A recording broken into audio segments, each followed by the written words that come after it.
Hello, hello les amis, bienvenue à notre leçon de l'école du sabbat, 8e semaine. Aujourd'hui, nous allons introduire cette leçon que nous donne encore et encore des arguments pour croire que Jésus est le Messie. C'est la mission de Jean. On va en parler de façon plus importante cette semaine. Je voudrais vous rappeler que nous démarrons ce soir, minuit, sabbat 16 novembre, Safeliz Online. Je vous ai déjà montré la revue, elle est là. Safeliz Online commence donc ce soir à minuit, pour ceux qui regardent cette vidéo le sabbat. Donc c'est effectivement une promotion assez importante qui fait Safeliz 2 fois par an, où les produits sont moins 20, moins 30, voire moins 40%. Donc on peut faire des bonnes affaires, effectivement, je l'atteste, pendant ces dizaine de jours. Ok ? Donc, si tu es en Europe, publicationadventiste.com. Si tu es en dehors de l'Europe, safeliz.com. Il y a moins de produits en français sur safeliz.com, c'est clair, puisque il n'y a que les produits Safeliz en français. Mais dans cette revue Publication Adventiste, pour ceux qui sont en Europe, il y a beaucoup d'autres produits aussi que nous faisons venir d'autres maisons d'édition. Safeliz ne vend que ses produits à elle. Donc, c'est pour ça qu'il y a la marque Publication Adventiste, parce qu'on réunit plusieurs produits en français de plusieurs maisons d'édition pour pouvoir vous offrir directement ces produits en Europe. Ok ? Donc, à l'intérieur, tu vas trouver plusieurs catégories. On a même pu se procurer ces kits pour la Sainte Seine. Donc, il y a plusieurs églises qui ont déjà commandé chez nous. Et voilà, plusieurs catégories. On a les livres et d'autres choses disponibles. Donc, livres pour santé, enfants, évangélisation, Bible. Il y a les phonélographes aussi encore. Ok ? Voilà pour la promotion. Cette semaine, nous allons donc voir encore des argumentaires de Jean pour la messianité de Jésus-Christ. Et on va comprendre pourquoi. Passons donc à la leçon. Le titre de la leçon cette semaine, accomplissement des prophéties de l'Ancien Testament. Le verset à mémoriser, Jean 5, 36, vraiment en connexion avec la leçon. Moi, j'ai un témoignage plus grand que celui de Jean-Baptiste, car les œuvres que le Père m'a donné d'accomplir, ces œuvres même que je fais témoignent de moi, que c'est le Père qui m'a envoyé. Un rappel de l'introduction de la leçon, qui nous fait, de la leçon numéro 1, qui nous fait pencher sur les raisons de l'évangile de Jean, de l'existence de l'évangile de Jean. Quelle est la raison ? Jean est en train de vivre cette période où l'Église commence à absorber beaucoup de croyances mélangées au paganisme, mélangées à d'autres sortes de croyances, et l'Église, entre guillemets, commence à se contaminer par ces courants-là. Donc Jean, maintenant âgé, à savoir que Jean, quand il était disciple, il était peut-être adolescent, il avait peut-être 16 ans, et maintenant c'est un veillard, donc il a pu accompagner l'évolution, développement de l'Église chrétienne, l'Église primitive. Donc je pense qu'il était impacté de voir tout ce qui s'est passé, la quantité de personnes qui sont devenues croyantes et la prédication du message de l'Évangile. Mais il commence aussi à constater, lui qui était avec Jésus, lui qui a tout suivi, reçu le baptême du Saint-Esprit, de voir les dérives qu'il y avait désormais dans l'Église. C'est pour ça que Jean va écrire cet évangile tardivement et va insister sur plusieurs aspects que nous allons voir dans cette semaine concernant cette envie, ce désir, cette mission de Jean de dire Jésus était effectivement le Messie tant attendu. Ok ? Donc c'est ça que nous allons voir. Qu'est-ce que cela nous apprend ? Mes amis, même si nous avons des convictions, même si nous avons accepté Jésus une fois dans notre vie, nous devons faire très attention parce que au cours de notre expérience chrétienne, il peut y avoir des choses que petit à petit rentrent dans notre vie, des valeurs, des pratiques qui ne correspondent pas du tout à celles que nous avons professées au départ de notre carrière chrétienne. Donc, qu'est-ce qu'aujourd'hui, dans notre vie, pourrait faire en sorte que notre foi, notre relation, notre vécu spirituel et vécu chrétien soit contaminé par des habitudes, par des traditions humaines qui n'ont rien à voir avec l'Évangile. Est-ce que parfois on n'est pas en train de faire un mix entre le sacré et le profane qui nous éloigne, nous et notre famille de Dieu? Voilà, c'est la question à laquelle je me pose en regardant l'introduction de la leçon cette semaine. Ok? On se voit demain pour la suite. Bye bye.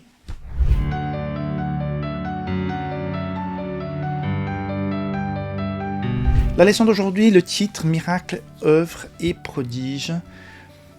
En essence, la leçon d'aujourd'hui nous explique quelque chose de fondamental. 1. Jésus n'est pas venu faire sa propre volonté. 2. Jésus révèle le caractère du Père. On sait que le Père, le Fils et le Saint-Esprit sont qu'un, mais la mission de Jésus, c'est de faire connaître le caractère de son Père. Pour sa mission ici sur terre, il n'est pas arrivé en disant « Les gars, je suis Jésus, le Fils de Dieu, créateur de toutes choses, le roi de l'univers, respectez-moi parce que je viens en mission pour vous aider à vous en sortir de ce bourbier. » Jésus n'est pas arrivé en montrant ses galons pour montrer son autorité. Jésus est venu pour servir et pour impacter.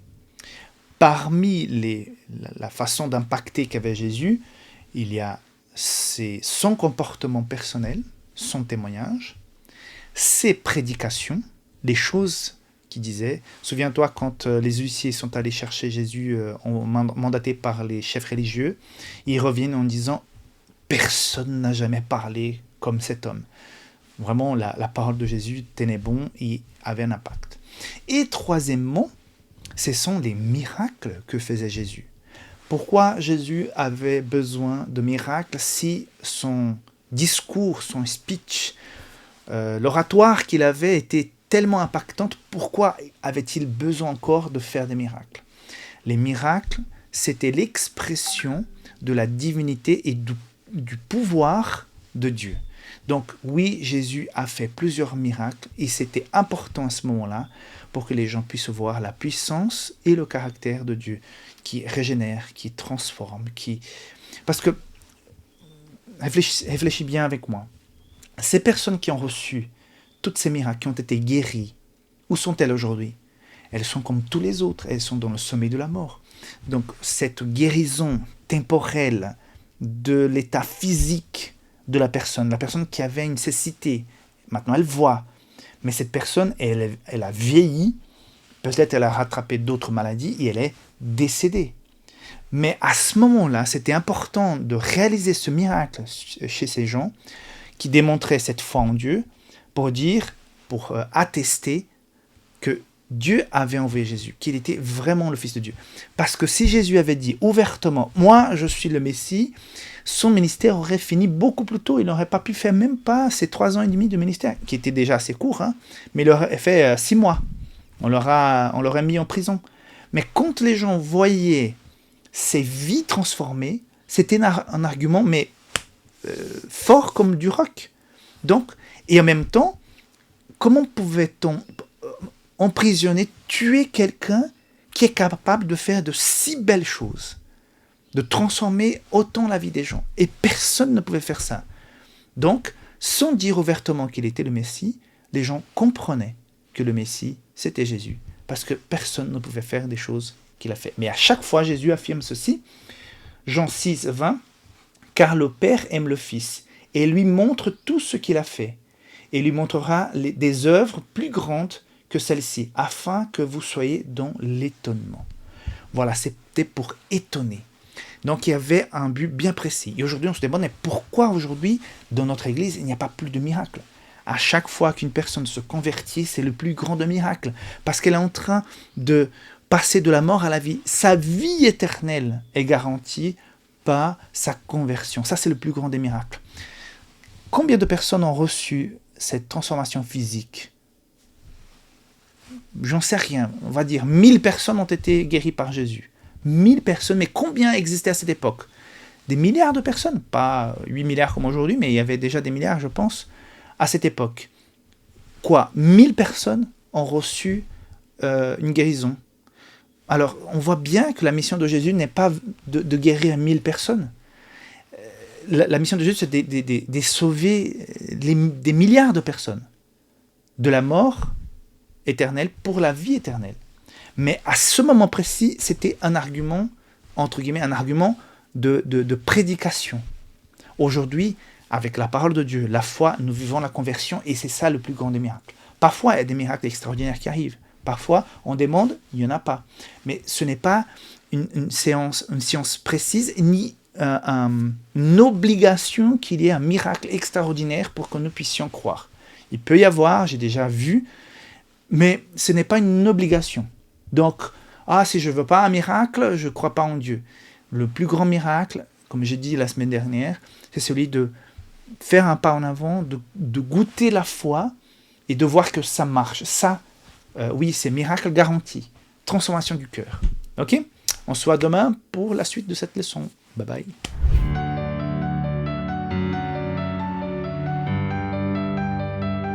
Les Écritures comme source d'autorité. Nous avons vu que les miracles que Jésus a réalisés hier dans la leçon du dimanche, c'était important pour que les gens puissent comprendre, croire, voir, sans que Jésus ait à dire quoi que ce soit. Parce que s'il disait ouvertement qu'il était le Messie, son ministère aurait été arrêté d'un coup par les chefs religieux. Donc Jésus avait besoin de prouver sa messianité par des actes. Par contre, un autre élément important qui est introduit aujourd'hui dans cette stratégie divine pour la prédication de l'évangile par Jésus, c'est l'Ancien Testament. Donc Jésus ne va pas apparaître sans faire aucune référence à l'Ancien Testament. D'ailleurs, il va l'utiliser énormément pour parler des grands hommes qui ont été appelés pour pouvoir commencer la lignée du peuple d'Israël. Il va parler d'Abraham, de Moïse, de David, et plusieurs moments, histoires de l'Ancien Testament, comme c'est le cas, la leçon d'aujourd'hui cite celui du serpent, que les gens ont dû regarder le serpent pour pouvoir recevoir la guérison. Donc Jésus va à plusieurs reprises revenir sur des déclarations de l'Ancien Testament pour faire cette connexion entre son ministère et ce qui a été donc prédit. À savoir que dans l'Ancien Testament, nous avons énormément de références qui expliquent des détails de comment Jésus allait venir, comment les choses allaient se passer, même sur sa mort sans qu'on puisse briser aucun os de Jésus, qu'on allait partager ses vêtements, qu'il allait naître à Bethléem. Donc plusieurs choses qui donnaient des indices par rapport à sa personne. Et effectivement, Jésus vient et accomplit toutes ces promesses qui sont dans l'Ancien Testament.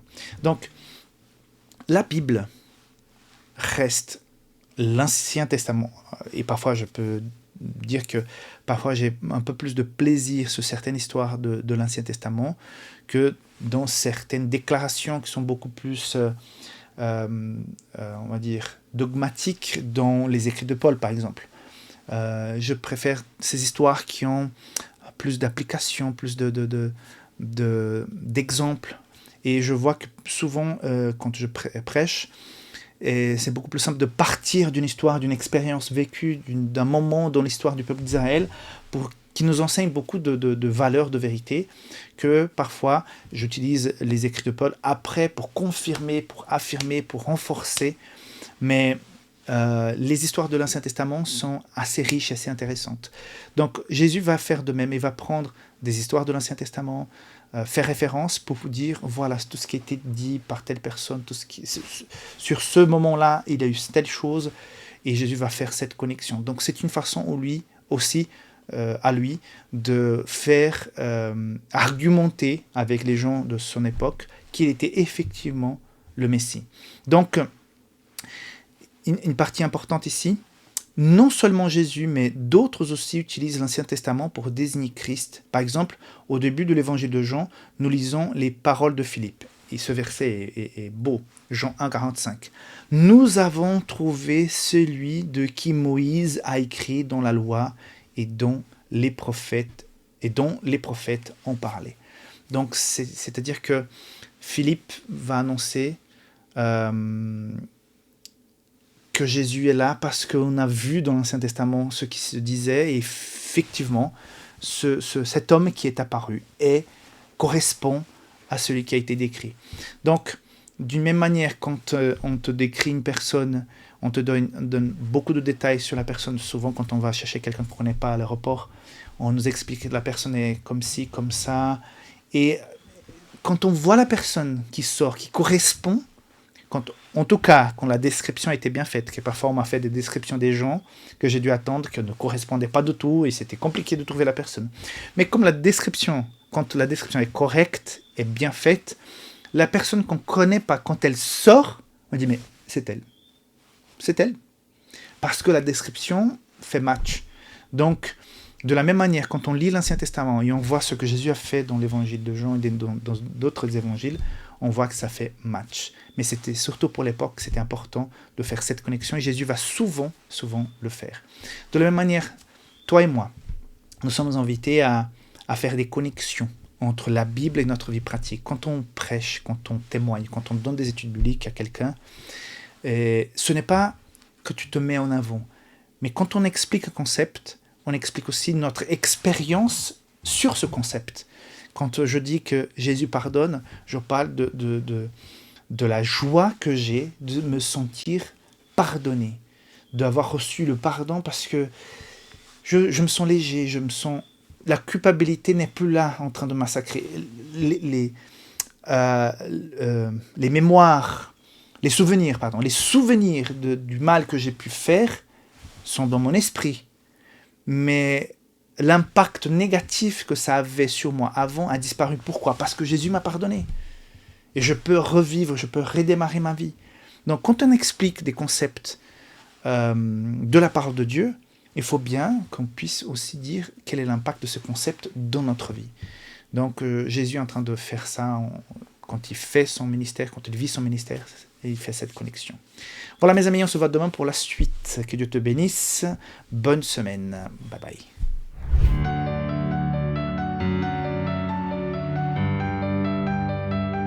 Comme je dis en introduction, la leçon d'aujourd'hui met l'accent sur les nombreuses prophéties dans l'Ancien Testament qui donnaient des signes de comment et de qui viendrait et comment il viendrait, des choses qui allaient se passer par rapport à son ministère et même par rapport à sa mise à mort concernant Jésus.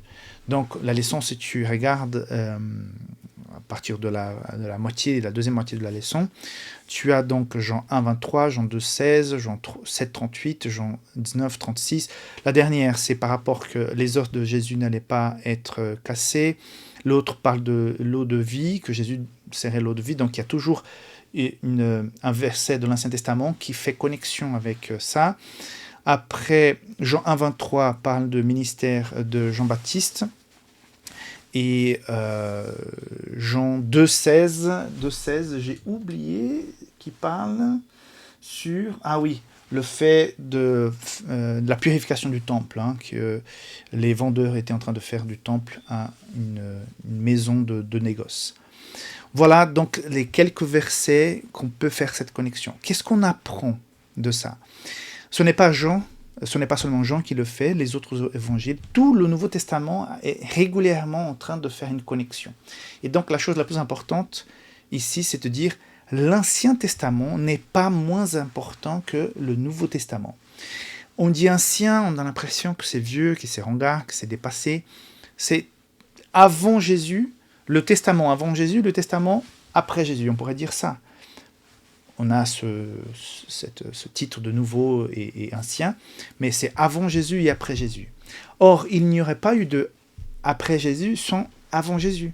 Donc l'Ancien Testament est aussi important que le Nouveau Testament dans la prédication de l'Évangile. C'est vrai que le Nouveau Testament, parfois, pour nous aujourd'hui, il est peut-être plus simple, des messages plus directs, plus simples, puisqu'ils ont été écrits il y a 2000 ans en arrière, quoi. C'est beaucoup plus récent. Donc c'est normal que ça nous touche davantage. Par contre, l'Ancien Testament est rempli, comme j'ai déjà dit ici, cette semaine, d'histoires, de témoignages, et l'histoire du peuple d'Israël, l'appel d'Abraham, des choses qui sont les fondamentaux pour qu'on puisse bien comprendre le Nouveau Testament. Donc, quand Jésus a son ministère sur terre, il va souvent faire allusion à ses promesses, il va souvent accomplir ce qui a été promis, et souvent il dit, mais pour accomplir ce qui a été dit, donc voici telle chose. Même sur le fait que Jésus allait être trahi. Donc, Jean a cette inquiétude de dire, voilà, l'Ancien Testament est important. L'Ancien Testament, tout simplement, confirme ce qui se passe actuellement. De la même manière, pour nous aujourd'hui, de constater que les prophéties du Nouveau Testament et de l'Ancien Testament sont à quelque part un gage de la véracité de la parole de Dieu. De la même manière que pour le ministère de Jésus, c'était important qu'ils disent telle chose accomplie l'Ancien Testament, pour nous, c'est important de dire telle chose qui se passe actuellement confirme la véracité de la Bible. Parce que ce qui se passe, mais regarde, ouvre la Bible, telle partie, tel verset, c'est exactement ce qui se passe actuellement. Quand on prend Matthieu 24, Luc 21, et qu'on voit tout ce qui a été prédit se passer, on se dit, mais voilà. Ah oui, tremblement de terre, on a toujours eu tremblement de terre. C'est vrai, mais jamais autant comme actuellement. Donc, et nous savons qu'il y aura encore des tremblements de terre encore plus spectaculaires.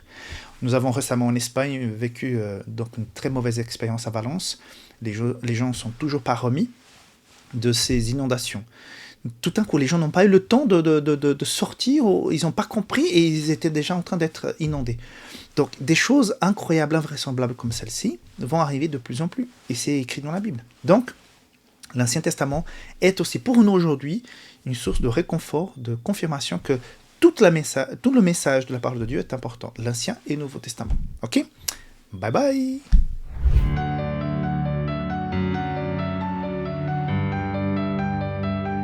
Les prophéties de l'Ancien Testament au sujet de Jésus, deuxième partie. Comme nous avons déjà dit hier, ce qui se passe dans le ministère de Jésus, il y a des choses qui sont innovantes, des choses nouvelles, des choses qu'on n'a jamais vues. Par contre, à plusieurs reprises, Jésus va exprimer pour que ça accomplisse ce qui a été prédit. Donc, il y a cette préoccupation de Jésus par rapport aux prophéties de l'Ancien Testament, qu'elles puissent s'accomplir. Par exemple, dans la leçon d'aujourd'hui, il est cité donc ce dimanche de Rameaux, où Jésus est acclamé par le peuple, où Jésus rentre à Jérusalem comme un roi. Il y a aussi le fait qu'il soit assis sur un ânon, et donc, comme ça a été prévu, et rappelez-vous que au moment de faire ça, Jésus demande aux disciples d'aller à tel endroit et de prendre un ânon qui est attaché quelque part. Ils vont dire, mais on ne peut pas arriver comme ça et entre guillemets, voler un animal. Jésus leur a dit, vous direz à cette personne que c'est pour le maître, que le maître a besoin. Et la personne a accepté. Donc, tout a été fait de façon à que l'Ancien Testament s'accomplisse dans le ministère de Jésus. Donc, si on aurait vu, nous, personnellement, au moins une de ces choses s'accomplir, nous serions déjà étonnés. Mais Jésus a accompli, a été la réponse à plusieurs promesses de l'Ancien Testament concernant ce Messie qui allait venir. Là, qui m'impacte le plus dans la liste que la leçon nous propose, c'est Jean 19, autour du verset 37, mais je commence un petit peu avant. Quand Jésus était sur la croix, s'étant approché, à partir du verset 33, s'étant approché de Jésus et le voyant déjà mort, ils ne lui rompirent pas les jambes. Vous savez qu'à cette époque, ça prenait énormément de temps pour qu'une personne puisse effectivement mourir sur une croix. Donc imagine-toi que la personne était clouée, les mains, les pieds, et que les pieds cloués, elle doit soutenir le poids de son corps. À un moment donné, ça lâche, et donc ça commence à déchirer les mains. Donc, mais ça ne tue pas la personne. Ses organes vitaux ne sont pas touchés, c'est les membres. Donc la personne va perdre du sang, elle va souffrir. Et pour que les gens, parce qu'à cette époque, cette relation entre les Juifs et les Romains, donc le jour de sabbat, il ne fallait pas que les prisonniers, les condamnés soient sur la croix, parce que c'était sabbat, donc un non-sens terrible.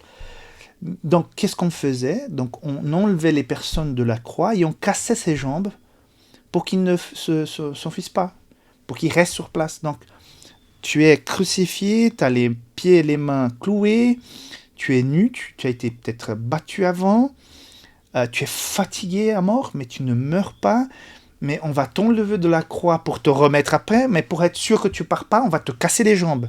J'imagine les coups que les gens devaient recevoir pour que la jambe soit cassée. Donc, c'est horrible, c'est horrible. Mais par rapport à Jésus, il a été prédit, donc dans Zacharie 12, 10, Zacharie 13, 6, que les os de Jésus ne seraient pas de tout cassés. Et justement, verset suivant, mais un des soldats lui perça le côté avec une lance, et aussitôt il sortit du sang et de l'eau. Celui qui a vu en a rendu témoignage, et son témoignage est vrai. Et il sait qu'il a dit vrai, afin que vous croyiez aussi. Ces choses sont arrivées, verset 36, ces choses sont arrivées afin que l'écriture fût accomplie. Aucun de ces os ne sera brisé. Donc, la mort de Jésus a été extrêmement rapide. Chose qui n'était pas normale. Normalement, plusieurs jours étaient nécessaires pour qu'une personne puisse mourir d'une mort par crucifixion. Et Jésus va mourir après quelques heures. Donc, c'est impressionnant qu'il soit déjà mort. Donc, il n'a pas eu besoin qu'on casse les os de ses jambes pour éviter qu'il s'enfuisse. Donc, ce sont des petits détails, mais l'ensemble de détails, la leçon d'hier, du mardi, il y en a 4, la version d'aujourd'hui, encore 4 autres. Rien que sur ces 2 jours de leçon, nous avons déjà 8 références de l'Ancien Testament qui seront accomplies direct ou indirectement sur la personne de Jésus, parce que par exemple, il est question aussi de Jean-Baptiste, qui allait venir quelqu'un qui allait préparer le chemin pour Jésus. Mais on voit dans toutes ces prophéties que le Saint-Esprit a inspiré tous les auteurs de la Bible, certes, mais plus important encore, c'est que Dieu a conduit à faire en sorte que l'histoire puisse se converger pour que ces signes s'accomplissent. Et tout ça pour dire aux gens de cette époque, voici, c'est le Messie, pour booster le début de l'Église primitive, mais pour nous booster, nous aussi. Si les prophéties qui annoncent la venue du Messie se sont accomplies, les prophéties qui annoncent le retour de Jésus vont s'accomplir aussi. Certaines sont déjà en train de s'accomplir, mais celle la plus importante, qui est le retour de Jésus, s'accomplira aussi. De la même manière que les premières ont été accomplies, cette grande promesse de retour de Jésus s'accomplira aussi. Donc, sache que Jésus revient et il n'y a rien qu'on puisse faire pour l'empêcher. Jésus va revenir. La plus grande chose qu'on doit faire, c'est de prendre notre décision. Oui, j'accepte Jésus dans mon cœur pour être partie de sa famille pour l'éternité, parce qu'il revient bientôt. Et il a promis, il va le faire. Jésus revient. Amen. On se voit demain. Bye bye.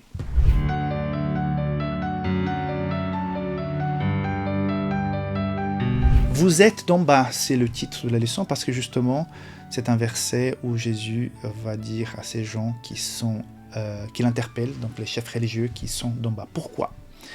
Parce que Jésus fait des miracles, Jésus prêche comme personne, Jésus accomplit les prophéties de l'Ancien Testament, et malgré tous ces arguments, cette façon de démontrer sa connexion avec le Père et qui annonce qu'il est le Messie, les chefs religieux ne croient pas en Jésus. Donc il y a un dialogue que je t'invite à lire à partir du verset 12, Jean 8, à partir du verset 12 jusqu'au 30, assez intéressant. Donc Jésus qui parle, il pose une question, Jésus parle, il pose une question, Jésus parle, explique. La partie là que je trouve une des plus intéressantes, donc au verset 23, il leur dit « Vous êtes d'en bas, moi je suis d'en haut ». Jésus cache. Mais verset 25, ils vont dire « Qui es-tu » lui dirent-ils. Jésus leur répond « Ce que je vous dis dès le commencement ». Mais Jésus le dit par des actes. Jésus ne dit pas ouvertement « Je suis le Messie ». Il dit par des actes, les miracles, des discours, des prédications. Verset 26, « J'ai beaucoup de choses à dire de vous et à juger en vous, mais celui qui m'a envoyé est vrai. Et ce que j'ai entendu de lui, je le dis au monde. » Donc, Jésus est en train, encore une fois, de mettre Dieu au centre de sa mission, qu'il vient accomplir la volonté du Père. Et que, effectivement, ces personnes auraient dû être les premiers à accepter, de croire et de voir, et de constater que Jésus, effectivement, correspond à ce qui a été prédit dans l'Ancien Testament. Mais ils sont à côté de la plaque. Et la leçon, aujourd'hui, va expliquer qui sont vraiment dans la tradition. On va aller dans l'évangile de Marc pour parler de quelques exemples. Matthieu aussi. Mais il y a ici un verset que j'apprécie de façon particulière. C'est ton vin qui m'honore, en donnant des préceptes qui sont des commandements d'hommes. Marc 7,7.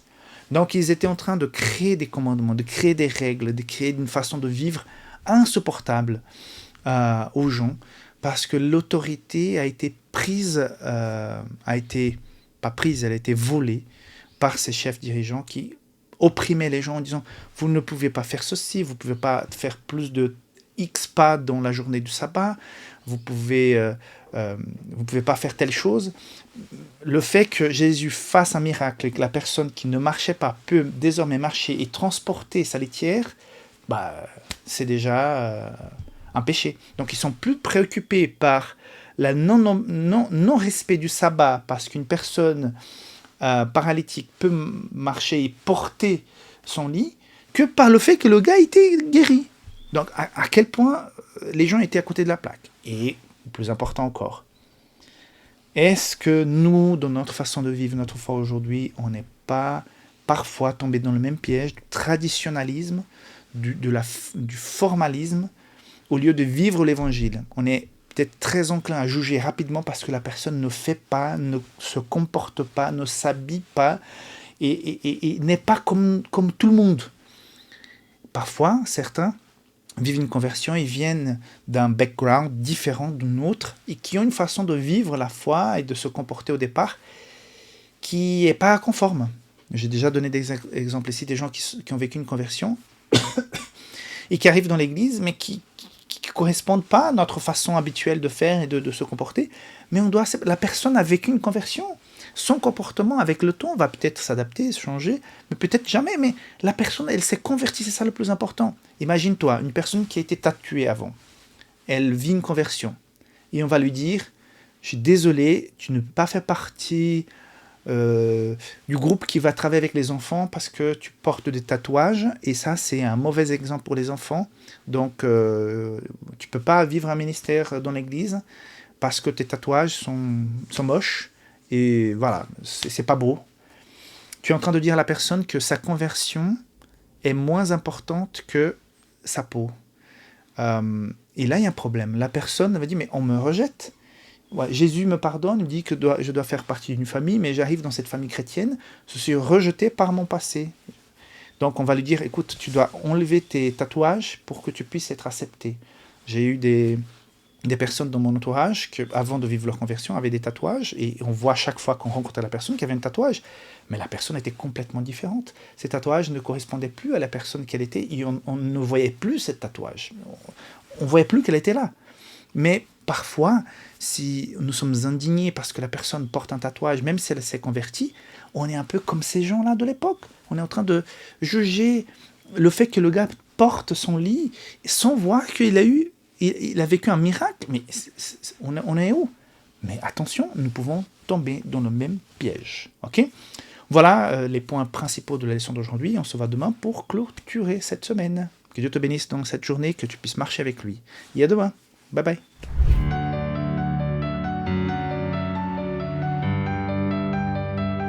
Pour ce vendredi, pour résumer un peu la leçon de cette semaine, il y a toujours cette question, mais pourquoi, avec autant d'évidence, autant de choses incroyables, invraisemblables, les chefs religieux n'ont pas accepté que Jésus soit le Messie, et pire encore, ont fait tout pour qu'il soit crucifié. Donc, accomplissant quand même les Écritures, mais pourquoi ceux qui auraient dû l'accepter, le recevoir les bras ouverts, reconnaître en lui le Messie, ont fait tout le contraire. C'était ses pires ennemis, son propre peuple.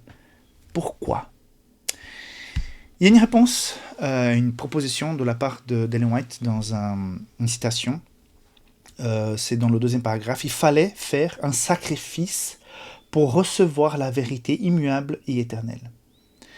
Laisser tomber les traditions, les positions, se rendre humble, accepter que Jésus était le Messie, c'était perdre sa position, son pouvoir.